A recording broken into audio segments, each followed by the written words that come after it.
चलिए शुरुआत करेंगे अब 10 के दमदार ट्रेड्स की। वीडियो में रहेंगे आपके साथ। हमारे साथ इस शो में पिछले शो से प्रकाश काबा और राजेश पाल भी बने हुए हैं, साथ ही विकास सालुंके और नीलेश जैन भी जुड़ेंगे टॉप ट्रेड्स के साथ। मार्केट आउटलुक पर पेडिग्री एडवाइजरी के फाउंडर दिलीप भट्ट से बातचीत होगी। टेक्निकल्स पर बात करेंगे आज कोटक सिक्योरिटीज़ के सहज अग्रवाल से, और साथ ही आशीष से जानेंगे कि NSE के रजिस्टर्ड निवेशकों में रिकॉर्ड उछाल से बाजार के लिए क्या संकेत मिल रहे हैं। सहज भी हैं शो में, ध्यान रखिएगा। चलिए अब एक काम करते हैं, एक बार जरा आपको मार्केट का एक ब्रॉड व्यू समझा देते हैं। निफ्टी डे हाई पर है 24,158 का हाई, और वहीं पर हैं हम। इनफैक्ट अब फ्रेश इंटरडे हाई बनाया। बैंक निफ्टी अभी भी थोड़ा नीचे है, प्रेशर है बैंक निफ्टी पर, लेकिन वो भी लोअर लेवल से रिकवरी दिखा रहा है। एक बार निफ्टी PSU बैंक रखिएगा ज़रा, क्योंकि आज थोड़ा सा प्रेशर निफ्टी PSU बैंकों पर था जो RBI के नॉर्म्स आए, लेकिन उसके बाद यहाँ भी रिकवरी है लोअर लेवल से करीब 1%। मिड कैप और स्मॉल कैप में आज भी आउट परफॉर्मेंस है। मिड कैप 1/3% ऊपर है, स्मॉल कैप और भी ज़्यादा आउट परफॉर्मेंस दिखा रहा है ऑफ लेट, और आज भी यहाँ पर करीब ऑलमोस्ट 1% की रैली। एडवांस डिक्लाइन बढ़िया है। Stock of the day Nippon India करीब 7% की रैली अब यहाँ पर हो चुकी है। इसके अलावा कुछ और स्टॉक्स जो अभी ब्रेकआउट दिखा रहे हैं, उनमें अदानी एंटरप्राइजेस डे हाई पर आया, ONGC और ऑयल इंडिया दोनों में अच्छे मूव। सेल, डिक्सन टेक, वोडाफोन आइडिया में एक मूव आ रहा है। Indus tower, Bombay stock exchange fresh highs की तरफ बढ़ता हुआ BSE का स्टॉक। नीचे क्या है, थोड़ी प्रॉफिट बुकिंग आ रही है फिनिक्स मिल्स में नंबर्स के बाद। इटर्नल नंबर से पहले थोड़ा सा वीक है, करीब 2.5% नीचे। इसके अलावा Zydus life, union bank, bank of India, यहाँ पर थोड़ी सी गिरावट है। SBI कार्ड थोड़ा नीचे है, लेकिन लोअर लेवल से अच्छी रिकवरी है। इनफैक्ट अब डे हाई पर आ गया है SBI कार्ड। ये एक और स्टॉक है जो आज थोड़ा सा फोकस में है। बिरू जी हाँ, ये तो अब तक की आपने एक छोटी सी समरी सुनी है। उससे अब एक काम करते हैं, ट्रेड्स को पिक करना शुरू करते हैं। पिछले कार्यक्रम से राजेश पालवे जी और प्रकाश काबा सर इस कार्यक्रम में भी मौजूद हैं। फ्रेश पर्सपेक्टिव लेकर, ताज़ा तरीन नज़रिए लेकर विकास सालुंके और नीलेश जैन, आप सभी को नमस्कार। कार्यक्रम में स्वागत है। नीलेश, आपके 2 स्टॉक स्पेसिफिक आइडियाज़ क्या होंगे इस वक्त के? गुड मॉर्निंग वीरेन जी, गुड मॉर्निंग सभी को। देखिए, खरीदारी पर फोकस है, दोनों ही खरीदारी वाले स्टॉक है। सबसे पहले EMS स्पेस में से एम्बर और डिक्सन दोनों का ही सेटअप काफी स्ट्रॉन्ग नजर आ रहा है, तो यहाँ पर मैं एम्बर को पिक करूंगा, जिसका सेटअप काफी स्ट्रॉन्ग नजर आ रहा है। एक फ्रेश ब्रेकआउट हमने कल के सेशन में दिखा था, आज एक फॉलोअप मूव देख रहे हैं। तो ऊपरी सर ऊपर 8,500 तक की अपसर हमें यहाँ पे नजर आ रही है। पहला टारगेट 8,500 का होगा, दूसरा टारगेट 8,700 का होगा। थोड़ा सा पोजीशन लिहाज से यहाँ पर लॉन्ग बिट लेके चल सकते हैं। एंड 8,050 8,050 का यहाँ पे स्टॉप लॉस रखना होगा। खरीदारी करने की सलाह होगी एम्बर के फ्यूचर्स में। उसके अलावा जो दूसरा स्टॉक हमारे radar पर आया है वो है फार्मा स्पेस में से ग्लेनमार्क फार्मा।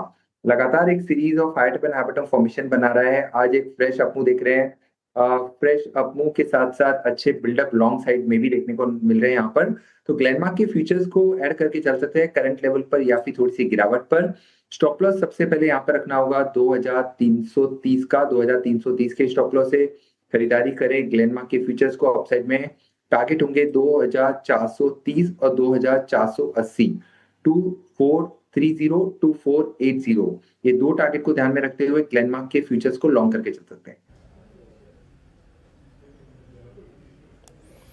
ओके, ग्लेनमार्क आपके कॉल्स में शामिल। अगली 2 ट्रेड्स पिक करते हैं। नीलेश जी की ट्रेड्स हो गई। यहाँ पर विकास, आप 2 ट्रेड्स क्या पिक कर रहे हैं?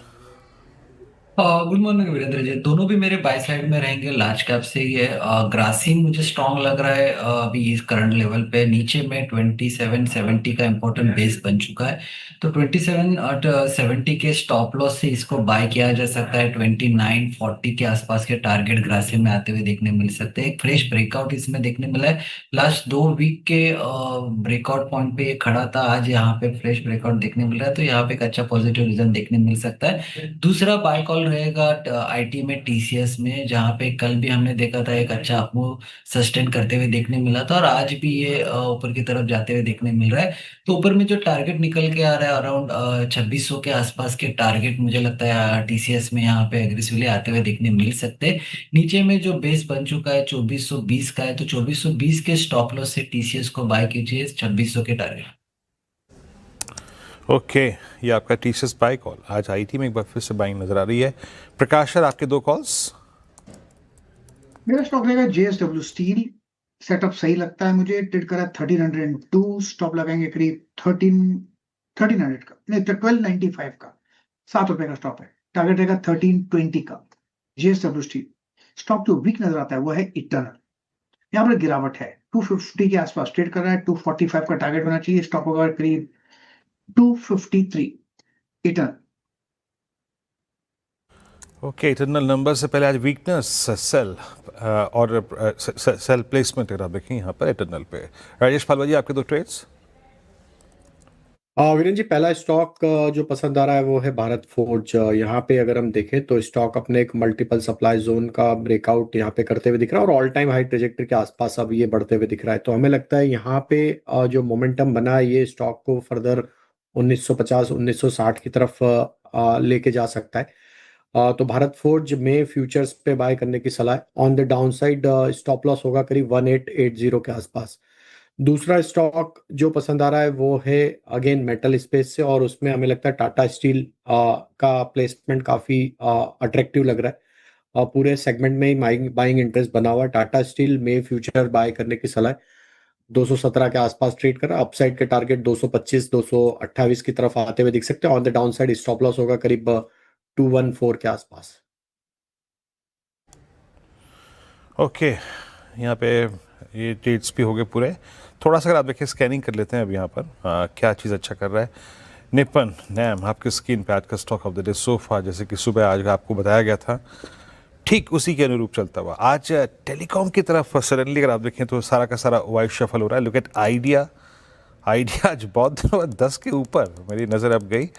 और देन इंडस टावर्स सुबह से अगर आप देखें, इसका भी उल्लेख किया गया था आज स्पॉटलाइट में और चार्ट जीपीटी में। और उसके बाद अदानी इंटरप्राइजेस, ये एक बड़ा मूव लेता हुआ। राजेश जी, मैं आपसे कुछ देर पहले अदानी इंटरप्राइजेस की बात कर ही रहा था। वो देखिए क्या मूव दिया इसने। और वारी 2.5% ऊपर। और एच पे क्या क्या है, बीएससी।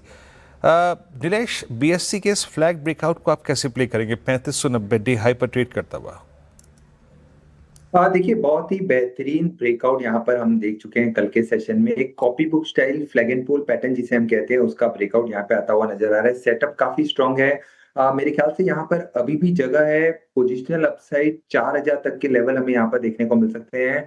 शॉर्ट टर्म मोमेंटम के लिहाज से 37 3800 और थोड़ा पोजिशनल लिहाज से 4000 के पार ही काउंटर हमें यहाँ पे जाता हुआ नजर आ रहा है। तो क्लियर कट एक बाय डिक्लाइन स्ट्रक्चर है। करंट लेवल पर लॉन्ग कर रहे हैं तो 3480 का स्टॉप लॉस रखें। इमीडिएट टारगेट 3300 3800 और उसके बाद 4000 तक की अपसाइड यहाँ पर देख सकते हैं।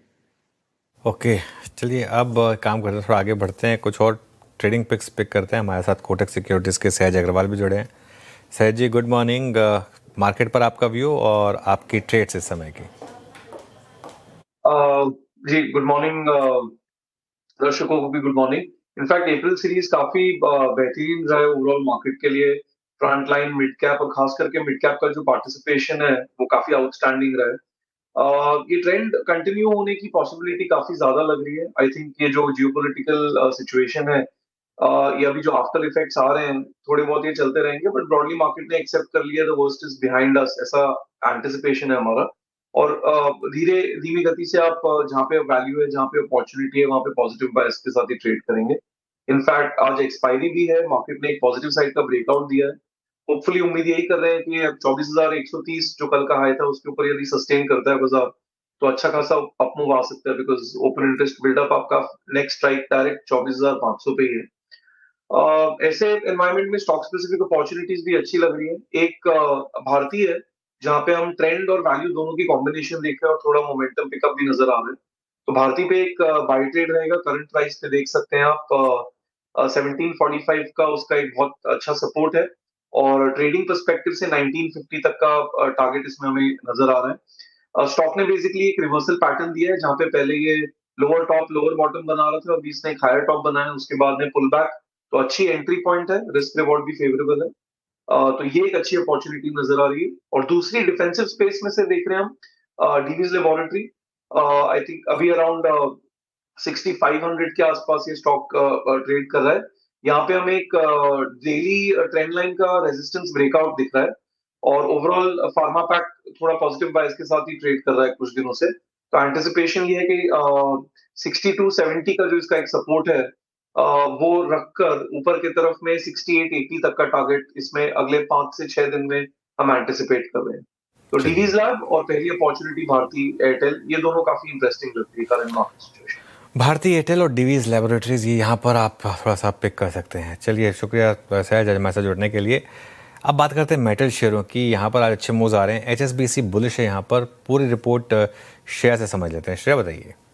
जी सर, देखिए एचएसबीसी ने स्टील स्पेस को लेकर इनफैक्ट रिपोर्ट निकाली है। कल गोल्डमैन की रिपोर्ट थी और आज एचएसबीसी की रिपोर्ट आ गई है। पूरा स्टील स्टॉक्स अच्छी खासी तेजी के साथ आपको कामकाज करता हुआ नजर आएगा आज के सेशन में। JSW steel, Jindal stainless, Tata steel सभी लगभग 2% के करीब करीब 1.5-2% के करीब करीब तेज हैं। अच्छा, सेक्टर पर पॉजिटिव व्यू क्यों है पहले वो समझ लेते हैं। तो स्ट्रॉन्ग डिमांड विजिबिलिटी नजर आ रही है एचएसबीसी को। गवर्नमेंट पॉलिसी सपोर्ट कर रही है इस पूरे स्पेस को। साथ ही कंपनियों की जो बैलेंस शीट है, जो भी स्टैक आप देख रहे हैं अभी आपके स्क्रीन पर, सबकी बैलेंस शीट काफ़ी स्ट्रांग नज़र आ रही है।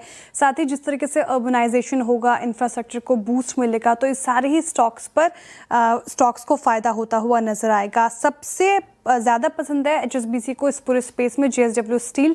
टॉपिक मानी गई है इसको क्योंकि काफ़ी अच्छी बैलेंस शीट है और स्ट्रॉन्ग परफॉर्मेंस रही है, इसलिए 1460 की टारगेट प्राइस देख रहे हैं जेएसडब्ल्यू स्टील में। अच्छा खासा अपसाइड पोटेंशियल। इसके अलावा जिंदल स्टेनलेस इनको काफ़ी पसंद आ रहा है। यहाँ पर भी खरीदारी की राय रखी है 800 के टारगेट प्राइस के साथ। और साथ ही स्ट्रॉन्ग प्ले है, नीश सेगमेंट में अच्छा काम कर रही है, स्ट्रॉन्ग प्ले है ये। जिंदल स्टील एंड पावर भी रखे रडार पर, लेकिन यहाँ पर होल्ड की कॉल आ गई है 1280 की टारगेट के आसपास। अपसाइड लिमिटेड थोड़ा नजर आ रहा है जेएसपीएल पर in comparison to other steel stocks, लेकिन ये भी आप रख सकते हैं रडार पर। Tata steel buy call maintain है यहाँ पर और अच्छी परफॉर्मेंस आज के सेशन में लगभग 2% अप है आज के सेशन में। लॉन्ग टर्म स्ट्रॉन्ग प्लेयर मान रहे हैं एचएसबीसी, तो टाटा स्टील भी रखे रडार पर। तो पॉलिसी सपोर्ट, इंफ्रास्ट्रक्चर जिस तरीके से बूस्ट हो रहा है और अर्बनाइजेशन कहीं ना कहीं इस पूरे सेक्टर को पुश करेगी, तो सारे स्टॉक्स आप फोकस में रखिए। ऑलराइट, शुक्रिया श्रेया। तो ये इस समय स्टील पर एक व्यू। अब बात करते हैं हमारे साथ मार्केट आउटलुक पर बात करने के लिए पेडिग्री एडवाइजर के फाउंडर दिलीप भट्ट जुड़े हैं। Dilip ji, good morning. दिलीप जी, एक मार्केट में अच्छी खासी शानदार रिलीफ रैली आ चुकी है, लेकिन ये क्रूड 110 के आसपास टिका हुआ।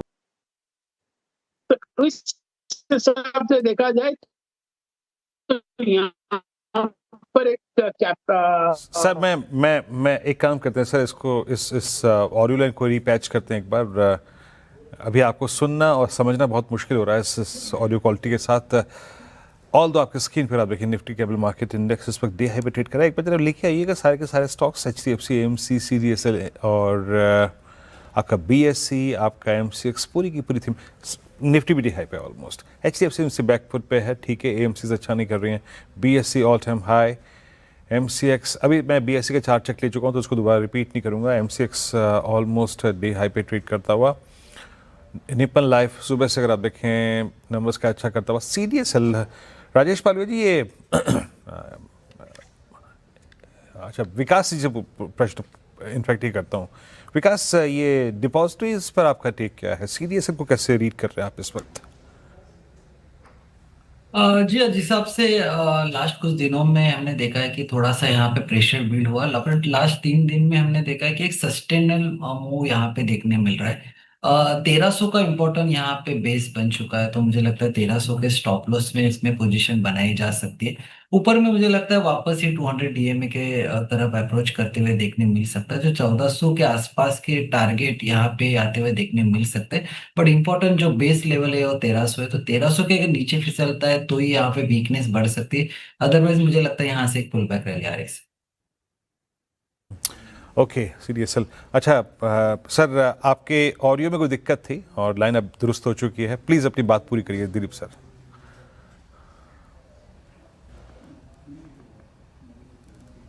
बुकिंग होता है और एक्सचेंजेस होते हैं, और दूसरा होता है AMC. AMC is a good annuity business and ROEs are very high, लेकिन इसका कोई मायना नहीं रखता because stock itself is very expensive. Okay, चलिए दिलीप जी, बहुत बहुत शुक्रिया आज हमारे साथ जुड़ने के लिए। थोड़ा एक लाइन का इशू था तो उसकी वजह से जो दर्शकों को थोड़ी तकलीफ हुई होगी, उसके लिए माफ़ी। आगे बढ़ते हैं और बात करते हैं एक और इंटरेस्टिंग चीज़ की। भारतीय शेयर मार्केट में रिटेल निवेशकों की भागीदारी लगातार बढ़ रही है। एनएसई ने नया रिकॉर्ड बनाया है। 13 करोड़ यूनिक रजिस्टर्ड निवेशकों का आंकड़ा पार कर लिया है। इस खबर पर ज़्यादा डिटेल्स के लिए आशीष के पास चलते हैं। आशीष बताइए क्या कह रहे हैं ये आंकड़े? सर आंकड़े तो बहुत बढ़िया हैं और इस थीम की लगातार हम बात करते हैं। रोज शो में हम डिस्कस करते हैं कि capital market as a theme में ग्रोथ के अवसर अपार हैं और बिल्कुल डेटा यही सपोर्ट कर रहा है। आप देखिए निवेश की क्रांति पूरी तरीके से भारत में आ चुकी है, क्योंकि एनएसई की तरफ से जो डेटा दिया गया इसमें यूनिक रजिस्टर्ड इन्वेस्टर्स देखें तो इसका बेस अब 13 करोड़ के पार जा चुका है। लेकिन खास बात मैं आपको बताऊं, पिछले 7 महीने में आप देखें ना तो 1 करोड़ नए जो निवेशक हैं यहाँ पर जुड़ते हुए नजर आए हैं। अब खास बात है कि ये 13 करोड़ है, लेकिन अगर आप टोटल क्लाइंट कोड्स देखें तो तकरीबन 25 करोड़ के आसपास, यानी 25 करोड़ खाते हैं आपके पास। और ख़ास बात यह है कि इन निवेशकों के बेस में हर 4 में से 1 निवेशक जो है वो महिलाएं। तो महिलाओं की भागीदारी, इनफैक्ट इससे पहले जो सेबी की रिपोर्ट थी वो बता रही थी कि महिलाएं मार्केट में ज़्यादा प्रॉफिटेबल भी होती हैं। खास बात यह भी है कि अगर आप इस पूरे इन्वेस्टर बेस का 40% हिस्सा देखें तो बहुत ही यंग इंडिया है। इनकी जो औसत एज निकल कर आती है ये करीब 30 साल से कम है, और ऑन एन एवरेज भी इन्वेस्टर बेस का देखें तो 33 ईयर्स के आसपास आता है। तो यंग इंडिया निवेश में काफ़ी ज़्यादा भरोसा रखता है। ओवरऑल आप देखें तो ग्रोथ यहाँ पर देखने को मिली है। अब CAGR FY21 से 26 में देखें तो जो निवेशकों का बेस बढ़ रहा है ये ऑलमोस्ट 26.5% के आसपास निकल कर आता है। और इसी के चलते देखें तो मार्केट कैप भी करीब 461 लाख करोड़ है, जिसमें टोटल रिटेल निवेशकों की ऑलमोस्ट 18 से लेकर 19% की हिस्सेदारी है।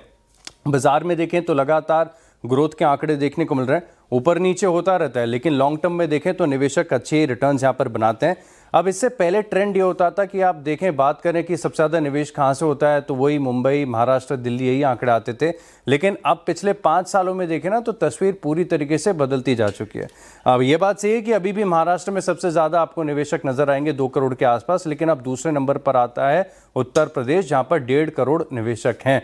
गुजरात की बात करें तो 1 करोड़ 10 लाख है। लेकिन आप खास बात इस पर फोकस करिए कि जितने छोटे शहर है ना उतनी एक्सपोनेंशियल ग्रोथ आ रही है। अरुणाचल प्रदेश में पिछले 5 सालों में जो इन्वेस्टर का बेस है ये 8 टाइम्स बढ़ चुका है। आसाम में जहां पर बेस बहुत कम था 7 गुना हो चुका है। मिजोरम छोटी सी जगह है, वहां पर आप देखें तो तकरीबन 9 गुने की बड़ी बढ़त यहाँ पर आपको देखने को मिली है। और पूरे भारत में आपको इक्विटी मार्केट के निवेशक नजर आएंगे, क्योंकि अब जो पिन कोड की कवरेज है इसे 100% ही समझिए 99.85 है। और जो टॉप 10 राज्य इनके बाहर का डेटा आप देखें तो टोटल निवेशकों के बेस में 27% का योगदान है। स्टॉक्स खरीदते हैं, निवेश करते हैं, ट्रेडिंग करते हैं, FNO करते हैं, लेकिन SIP पर डिसिप्लिन के साथ निवेश पर भी फोकस बना हुआ है। और इसी के चलते आप देखें तो FY26 में करीब 7 करोड़ 20 लाख नए SIP अकाउंट जोड़े गए।